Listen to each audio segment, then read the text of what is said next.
Tinggalkan hiruk-pikuk di luar sana. BYD dengan dual mode teknologi menghadirkan getaran dan suara mesin yang minim hingga kabin yang kedap suara.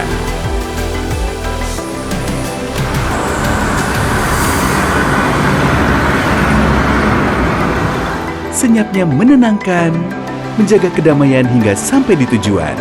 Viewless, feel more. Pengadilan Tata Usaha Negara Jakarta menolak seluruh permohonan keberatan yang diajukan Universitas Gadjah Mada terkait keterbukaan informasi ijazah mantan Presiden Joko Widodo. Putusan ini menguatkan penetapan Komisi Informasi Publik yang mewajibkan UGM membuka dokumen akademik Jokowi kepada publik.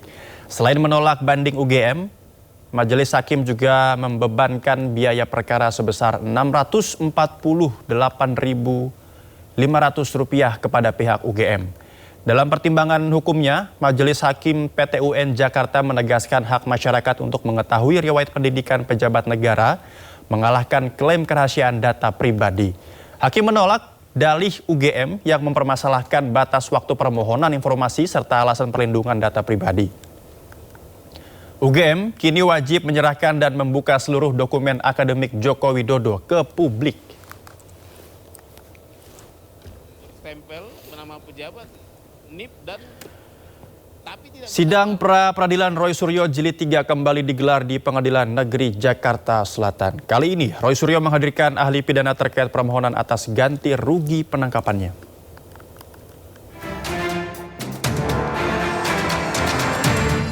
Sidang pra-peradilan Jilid 3 tersangka kasus ijazah Presiden ke-7 Republik Indonesia Joko Widodo, yaitu Roy Suryo, kembali digelar di Pengadilan Negeri Jakarta Selatan pada Jumat pagi.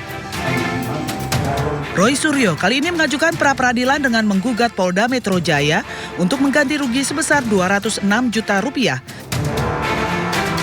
Rincian gugatan yaitu ganti rugi material senilai Rp106 juta dan ganti rugi imaterial senilai Rp100 juta.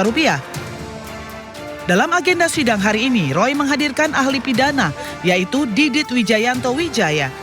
Menurutnya, Didit akan memberikan pandangan terkait kesesuaian permohonan ganti rugi dengan ketentuan dalam KUHAP. Pergantian atau soal misalnya ganti rugi itu apakah berkesesuaian dengan KUHAP yang baru ya gitu, karena KUHAP yang baru kalau saya tidak salah di pasal 173 itu ada ya gitu, dan nanti beliau akan menerangkan di pasal 1 juga ayatnya berapa kemudian apakah yang kita mohonkan itu sesuai atau tidak, itu yang akan kita pertanyakan. Sebelumnya pada sidang pra-peradilan pertama, Hakim Tunggal I Ketut Darpawan mengabulkan sebagian permohonan Roy Suryo. Sidang menyatakan bahwa penggeledahan, penangkapan, dan penahanan dirinya tidak sah. Sementara sidang pra-peradilan kedua yang menggugat penetapan tersangka ditolak hakim. Tim Liputan iNews melaporkan. Kita ke informasi lain, pemirsa. Berniat foto berlatar rekan sesama wisudawan, seorang mahasiswi malah viral terjungkal dari panggung. Satu ruangan pun panik termasuk panitia wisuda. Momen wisuda di Aula Universitas Islam Negeri Sunan Ampel, Unisa, Surabaya mendadak viral. Kejadian berawal saat seorang mahasiswi meminta bantuan rektor memfoto dirinya di atas panggung berlatar belakang rekan sesama wisudawan lainnya. Nah, saat mundur untuk berpose, ia kehilangan keseimbangan hingga terjatuh dari panggung. Sontak prosesi wisuda ke-115 Unisa Surabaya heboh. Panitia di lokasi memberikan pertolongan kepada mahasiswi untuk segera bangkit. Momen ini pun viral karena terekam dalam siaran langsung. Usai kejadian, bagian akademik Unisa Surabaya menghimbau dan memperingati kepada wisudawan tidak berfoto di atas panggung. Imbauan ini lantaran panitia sudah menyediakan foto dari berbagai sudut, mulai dari bersalaman dengan rektor, pemindahan rumbai wisuda, hingga penerimaan ijazah. Dari Surabaya, Jawa Timur, Rahmat Ilyasan, iNews melaporkan. Seorang wanita meninggal setelah keluar dari wahana rumah hantu di Tulung Agung, Jawa Timur. Sebelumnya korban sempat pingsan.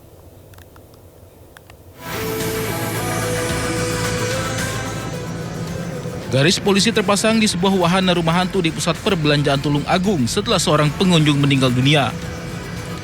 Berdasarkan hasil penyelidikan awal, korban seorang perempuan 38 tahun masuk ke wahana rumah hantu bersama rekannya. Sekitar 3 menit kemudian korban keluar dari wahana dan tiba-tiba terjatuh pingsan hingga wajahnya terbentur kursi kayu. Ketika petugas medis tiba di lokasi dan melakukan pemeriksaan, korban sudah meninggal dunia. Polisi masih memeriksa saksi-saksi untuk mengetahui penyebab kematian korban, termasuk riwayat penyakit korban. Dugaan penyebabnya masih kita laksanakan atau lakukan pemeriksaan lebih lanjut dari tim medis Dr. Iska. Memiliki riwayat penyakit atau belum? Kita belum bisa memastikan punya riwayat atau tidaknya. Kita masih nunggu hasil dari pihak medis atau dari pihak kesehatan. Jenazah korban telah diserahkan ke pihak keluarga untuk dimakamkan. Sementara polisi masih menyelidiki kasus ini. Dari Tulungagung, Jawa Timur, Anang Agus Faisal, iNews melaporkan. Terima kasih Anda masih bersama kami di Sindo Sore. Pemirsa, Presiden Republik Indonesia ke-7 Joko Widodo disambut ribuan warga saat menghadiri Car Free Day Kota Kupang, Nusa Tenggara Timur pagi tadi. Jokowi datang didampingi putra bungsunya yang juga Ketua Umum Partai Solidaritas Indonesia, Kaesang Pangarep. Di Arena Car Free Day di Jalan El Tari langsung disambut warga dan simpatisan yang sudah menunggu sejak subuh. Warga berusaha mendekat untuk menyalami serta mengabadikan momen tersebut menggunakan kamera telepon genggam mereka. Meski dikerumuni ribuan orang, Jokowi tetap melayani permintaan foto warga dan menyapa warga yang hadir. Tidak sendirian, kehadiran Jokowi ini juga didampingi oleh Ketua Umum Partai Solidaritas Indonesia, Kaesang Pangarep, yang juga menjadi sasaran swafoto warga. Selain menghadiri Car Free Day, dalam kunjungan ke Nusa Tenggara Timur, Joko Widodo juga dijadwalkan menghadiri rapat koordinasi daerah Partai Solidaritas Indonesia, serta menutup rangkaian kegiatan dengan menghadiri Festival Budaya di Pantai Tedis, Kota Kupang.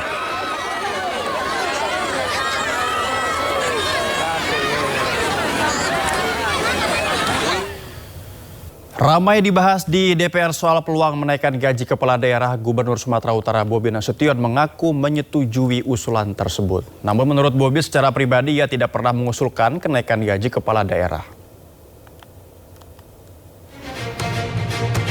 Setelah dibahas di gedung parlemen terkait usulan kenaikan gaji bagi para kepala daerah, Gubernur Sumatera Utara Bobi Nasution langsung angkat suara. Politisi Partai Gerindra itu mengatakan setuju dengan kenaikan gaji para kepala daerah. Namun menurut Bobi, kenaikan gaji para kepala daerah harus disesuaikan dengan peningkatan kinerja mereka. Ya, kalau itu sudah keputusan asosiasi, saya sebagai anggota asosiasi pasti ngikut.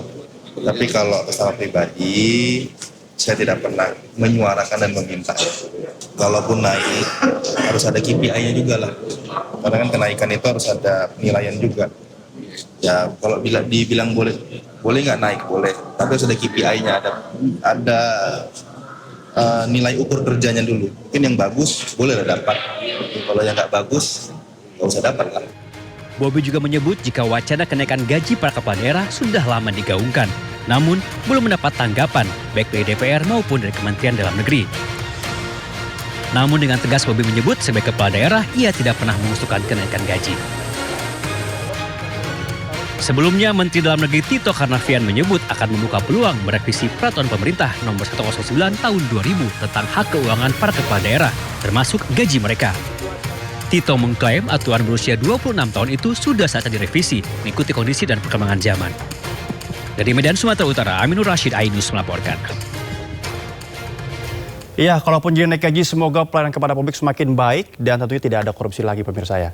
Pemirsa, Menteri Sekretaris Negara Prasetyo Hadi mengungkap belum ada perombakan atau reshuffle kabinet oleh Presiden Prabowo Subianto pada awal Agustus. Namun Prasetyo tegaskan ada peluang Prabowo akan melantik pejabat baru untuk mengisi kursi atau jabatan yang kosong.